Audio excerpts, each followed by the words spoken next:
किसी मशहूर शायर ने कहा है कि मैं अकेला ही चला था और लोग आते गए, कारवां बनता गया।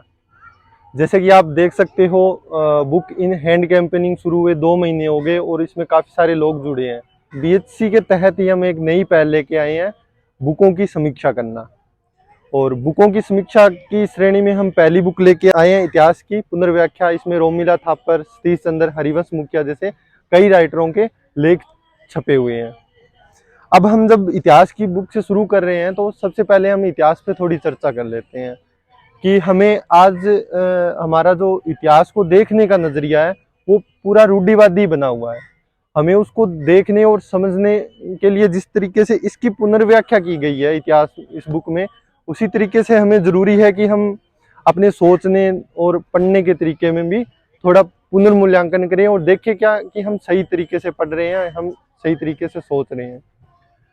उसी के तहत हम जैसे देखते हैं कि काफ़ी सारी कंट्रोवर्सी भी पैदा होती है बहुत सारे मुद्दों में, जिसमें धर्म के मुद्दे हो या राजनीति से प्रेरित मुद्दे हो या राष्ट्रवाद से संबंधित मुद्दे हो बहुत सारे। लेकिन हमें सब जब इतिहास की कोई भी हम बुक पढ़ते हैं तो सबसे पहले, या कोई भी एक कोट या कोई भी एक लाइन हम पढ़ते हैं तो सबसे पहले हमें ये जानना जरूरी होता है कि वो किस राइटर की लिखी हुई है और वो किस परिवेश में लिखी गई है। ये हमारे लिए ज़्यादा ज़रूरी इसलिए हो जाता है क्योंकि जिस राइटर ने जिस परिवेश में लिखी है वो उस विचारधारा से प्रेरित होता है। और इसी इसी को कैटेगराइज किया गया है हिस्ट्री के अंदर स्कूल के रूप में। जैसे हम 5 प्रमुख स्कूल देखते हैं, जिसमें से पहला साम्राज्यवादी, फिर राष्ट्रवादी आते हैं, फिर मार्क्सवादी आते हैं और संशोधनवादी आते हैं।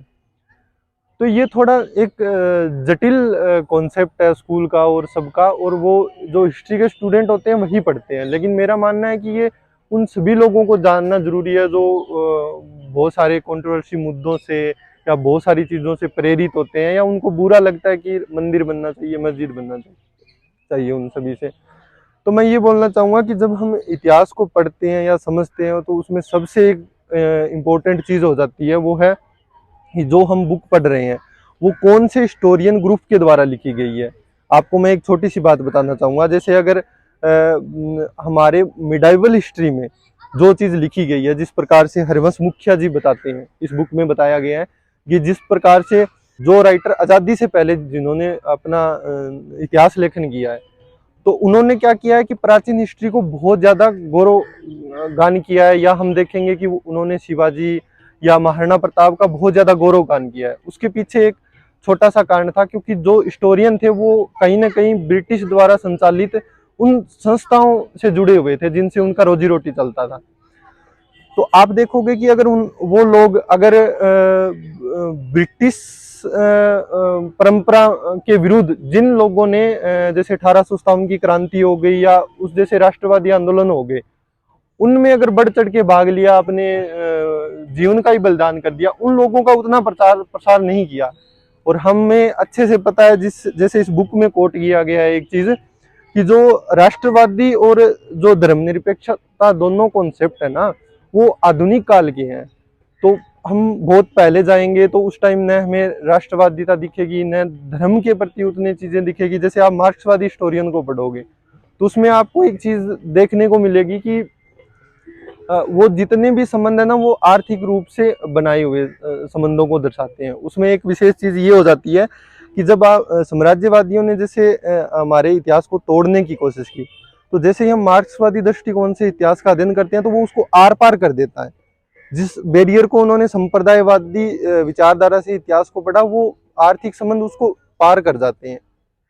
तो हमें इसको नए सिरे से पढ़ने की जरूरत है। अगर हम कहीं भी अखबार में या कोई भी बुक पढ़ते हैं तो हमें सबसे पहले ये जानना जरूरी है कि वो बुक कौन से हिस्टोरियन के द्वारा लिखी गई है। आज इतना इंटरनेट अवेलेबल है, आप कोई भी बुक लेते हो, बुक के पीछे राइटर की सारी डिटेल्स लिखी होती है।